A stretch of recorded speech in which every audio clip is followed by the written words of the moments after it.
Good morning, everybody, and a wonderful day to those who are listening. And welcome to our discussion of Judaism's 12 big ideas. My kids asked me today, Dad, you're doing the sermon this evening. Why you usually don't do a class in the morning when you do the sermon in the evening? Because today is Thursday and tonight is a holiday, the holiday of Shavuot.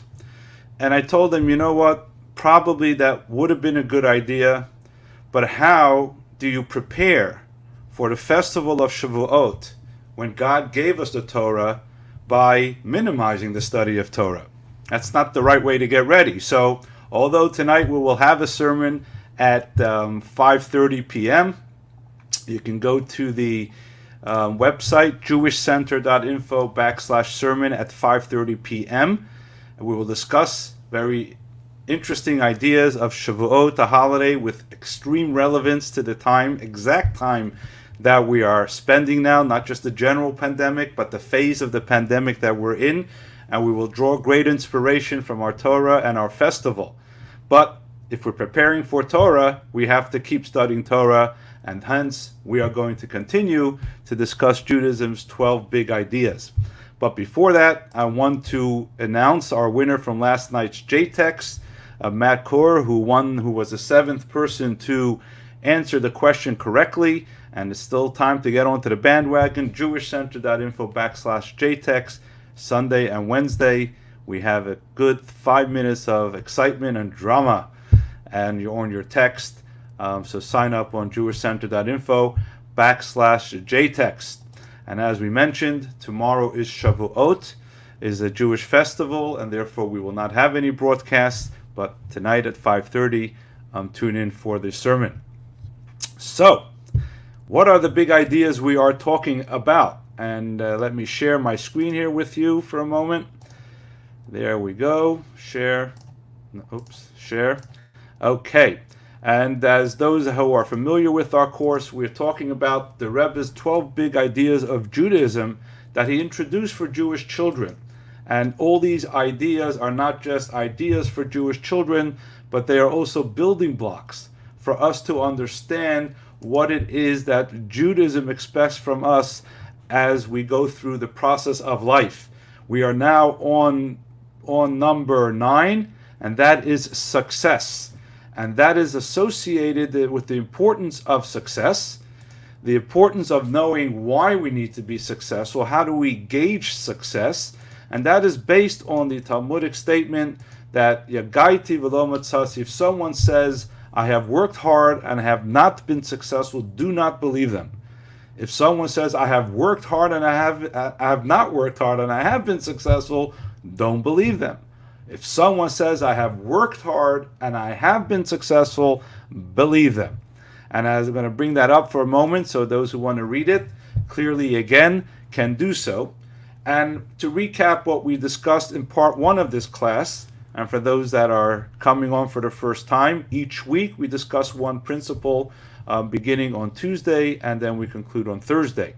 So the recap and the essence of this entire idea is that if you see someone successful, or you see success in someone's life, there's two things that happen. Somewhere there was an effort placed. Nobody has reached success, or nobody appears to be living a successful life if there wasn't any effort placed at one stage of their being or one stage of a process. That's on the one side. The other side is that if you did work hard and you did put an effort, you will be successful. In other words, if you put an effort and you see, oh man, what did I accomplish? Nothing happened. Don't believe that. Something is happening. You may not see the direct impact the way you intended it to see. But if you're putting in the effort to do something good, to do something positive, there will be success. And we demonstrated that in the previous class with a story. But now I'd like to take this idea a little further. And by the way, you can go to our classes and you have recordings at jewishcenter.info/recordings, and you can review the class on this idea of Judaism called success. But the question here now becomes why. We said the principle that if there was success, there had to have been effort. And if there's effort, there will definitely be success. And that's why we need to believe in that. But why? Why is it important to have effort to be successful? And why is every effort going to lead to success? It is a truth of Judaism that is trying to teach us in how we prepare and how we approach our lives and the challenges and the struggles. But why? And here comes a very, very important aspect of Judaism. We are not placed on this world by accident. We've been repeating that a lot. Everything that happens is for a purpose. And the purpose that we as human beings were placed on this world is to do something, is to be creative. As we say every Friday night in the Kiddush, in the Kiddush on Friday night for Shabbat, we repeat a paragraph in the Torah, which is the concluding paragraph of the story of creation. And remember, when we discussed this in the earlier big idea, when the Torah talks to us about creation, it's not telling us to believe that God created the world. It's not telling us how to believe in God. The entire story is here to teach us how God believes in us. And this is how powerfully God believes in his creation, and specifically the human beings. Because at the end, the last paragraph in the story of creation, the last word of this last paragraph of the story of creation carries a very powerful message. And we say it every Friday night in the Kiddush. We say it every Shabbat in the prayers. Yom HaShishi Vayechulu HaShamayim. You know that, right? That's the last paragraph in the story of creation. And then we finish that by saying Kivo Shavat Mikol Melachto, because God rested from all his work, Asher bara Elokim, which God created, la'asot. So the translations which God created to function, and that's it. God rested from the world that he created to function properly. And commentaries say la'asot is not just a passive word, that God, or not just an adjective. It's not just to create what kind of world God created to function, but in fact, la'asot litakein. The reason he created us as human beings was not just to live off his great work, but to partner in his work. We were placed in this world, the human being was placed in this world to continue to perfect and make the creation even better. How that works is a different conversation. But the idea is that why were we placed on this world? Why are you in this world? Why am I as a human being in this world? It has nothing to do with your mom and dad. Your mom and dad were just a vehicle to bring you into this world. But who gave that body that your mom and dad created? Who gave it a soul? Who gave it life? Who made that process work that you should actually be here? Is God Almighty, Hashem. And the reason he put you here is to be a partner with him in creation, to make change, to do something. That's why we're here. And the only way we can change something is through effort. Nothing changes by itself. Nothing happens by itself. If you want to change something, you have to put in effort. Otherwise, the thing will just remain. Everything needs that little dissonance, that little friction, or whatever it is that we're trying to accomplish. Nothing will happen if you don't place an effort. And that's this truth of Judaism. We are here to put an effort, but we don't always realize where that effort leads. As I said in our last class, but believe in it. If you do the right thing for the right purpose, something good will come out of it. There's another saying I always like. Life is what happens while you're trying to figure it out. See, we're always trying to figure out life. We're always trying to figure out why we were here. But let me tell you a secret. Your mind is very limited. My mind, our human minds is very limited. Our scope, our perspective, as big and as long-term, as imaginative as we can be, it's still limited to the human experience. The reason you were here is you will never figure it out, because it's greater than yourself, is greater than the capacity of your mind to cope with. The reason you were here are all those little things that are happening while you're here, and all those little things that are happening by the way that you may never even know of. Because we were put in this world to make a difference. And to make that difference, you have to put in effort. Let me give you a little story about an individual a very famous Jewish individual who put in effort. But it wasn't after a long process that he realized what the purpose is. The greatest sage of all times, Rabbi Akiva, he lived in the year 50 of the Common Era. Rabbi Akiva, for the first 40 years, was his whole life, but worked as the son of a very poor shepherd. He had no time to study. He had no time to study Torah. Very ignorant in his Jewish understanding. One day, he's sitting at the creek, and he sees that there's a little water dripping onto a little stone, and in the heart of the stone is a hole, that the drip of the water is going straight through the hole of the stone. Now, you have a stone, have one of the dad rocks things on my desk, those who have little kids know, but let's say you have it, well, now you know whose it is. Let's say you have a little stone, and the stone is there. No stone has a hole carved out just in the middle, right? It doesn't work that way. Stones are solid. And he was wondering, how did that hole get into there? And then he noticed the water dripping, which I mentioned. And then it dawned on him, probably this water has been dripping for a long time.